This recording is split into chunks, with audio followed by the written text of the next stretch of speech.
ప్రతి ఒక్కరిలో ఏదో ఒక సమయంలో ఇది ఎక్స్పీరియన్స్ చేసే ఉంటారండి. మన నిద్రలో ఉండేటప్పుడు గట్టిగా కండ పట్టడం, దాంతోపాటు ఏలు మీద ఏలు ఎక్కటం, ఈ నొప్పి భరించలేక నిద్ర లేవడం అనేది జరిగే ఉంటుంది. కొంతమందిలో అప్పుడప్పుడే జరుగుతూ ఉంటుంది ఎప్పుడైనా స్ట్రెస్ అయినప్పుడు. కానీ కొంతమందిలో ఇదే పరిస్థితి రిపీటెడ్గా జరగటం వల్ల వాళ్ళు చేసుకోలేకపోవటం, నిద్ర డిస్టర్బెన్స్ జరగటం అనేది జరుగుతూ ఉంటుందండి. దీనికి గల కారణాలు ఏంటో ఇప్పుడు చూద్దామండి. సో సహజంగా ఇది చాలా మందిలో పిక్కల్లో పడతా ఉంటుంది. కానీ కొంతమందికి పాదాల్లో, కొన్నిసార్లు తొడల్లో, కొంతమందికి పొట్టలో కూడా ఈ కండరాలు పడటం, చేయిలో కండరాలు పడటం అనేది జరుగుతూ ఉంటుంది. ఏ భాగంలో ఈ కండరాలు పడతాయో దేనివల్ల జరుగుతుందో ఇప్పుడు చూద్దాం. అన్నిటికంటే మోస్ట్ కామన్గా పిక్కల్లో కండరాలు పట్టడం అనేది జరుగుతూ ఉంటుంది. దీన్ని మనం మజిల్స్ క్రాంప్స్ ఆర్ స్పాజమ్స్ అంటాము. పిక్కల్లో ఎస్పెషల్లీ ఏదైనా అన్కస్టమర్డ్ యాక్టివిటీ, అంటే ఎక్కువగా నడిచినా, మెట్లు ఎక్కువగా ఎక్కినా, లేకపోతే ఎప్పుడు అలవాటు లేని వాళ్ళు పరిగెత్తడం, ఇటువంటి చర్యలు చేయటం వల్ల, దాంతోపాటు డిసెలెక్ట్రోలైటిమియా అంటే సోడియము, పొటాషియం, కాల్షియం లోపం వల్ల, డీహైడ్రేషన్ వల్ల కూడా కొన్ని రకాలైన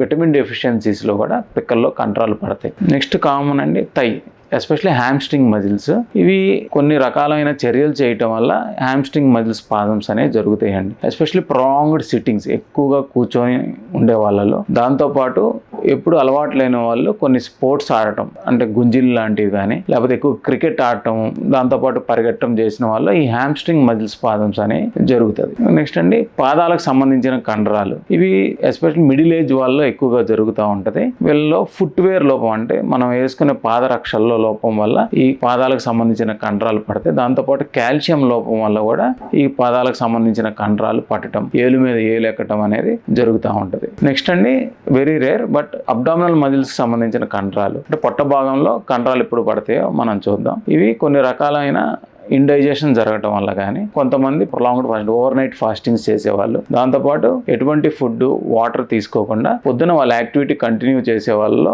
ఈ అబ్డామినల్ క్రాంప్స్ అనేవి వస్తూ ఉంటాయి. ఇది చాలా సివియర్ ఉంటుందండి. కొంతమంది పొట్టలో పేగుకు సంబంధించిన ఇన్ఫెక్షన్స్లో కూడా అబ్డామినల్ క్రాంప్స్ వస్తాయి. ఎస్పెషల్లీ ఇరిటబుల్ బౌల్ సిండ్రోమ్, లేకపోతే మనకి పేగుకు సంబంధించిన ఇన్ఫెక్షన్స్ లైక్ డయేరియా వచ్చే ముందర మనకి అబ్డామినల్ క్రాంప్స్ వచ్చే అవకాశం ఉంటుంది. ఫైనల్గా చెయ్యికి సంబంధించిన కండరాలు, ఇవి మాత్రం ఎక్కువగా మనం అన్కస్టమర్డ్ యాక్టివిటీస్లో మనకి చెయ్యికి సంబంధించిన కండరాలు అనేవి పడతా ఉంటాయి. ఎప్పుడు అలవాటు లేని వాళ్ళు బరువులు లేపటము, లేకపోతే డిస్క్ త్రో ఇలాంటివి చేయటం వల్ల మనకి చెయ్యికి సంబంధించిన కండరాలు పడతాయి. దాంతోపాటు రేర్గా సర్వైకల్ స్పాండలోసిస్, రాడిక్యులోపతిలో కూడా మనకి చెయ్యికి సంబంధించిన కండరాలు అనేవి పడతాయండి. చాలాసార్లు ఈ కండరాలు పట్టడం అనేది ఒక బెనైన్, అంటే కరెక్టబుల్ కాజ్ వల్లే జరుగుతుంది. కానీ కొన్ని రకాలైన జబ్బులకు కూడా ఇవి సూచనలుగా ఉండే అవకాశం ఉంటుంది. ఎస్పెషల్లీ మనకి చూస్తే థైరాయిడ్ డిజార్డర్స్లో, దాంతోపాటు కండరాలు క్షీణత వల్ల వచ్చేది అమైట్రోపిక్ లిటల్ స్క్లిరోసిస్, లేకపోతే మజిల్ డిజార్డర్స్లో కూడా మనకి కండరాలు పడతాయండి. కండరాలు పట్టడం అనేది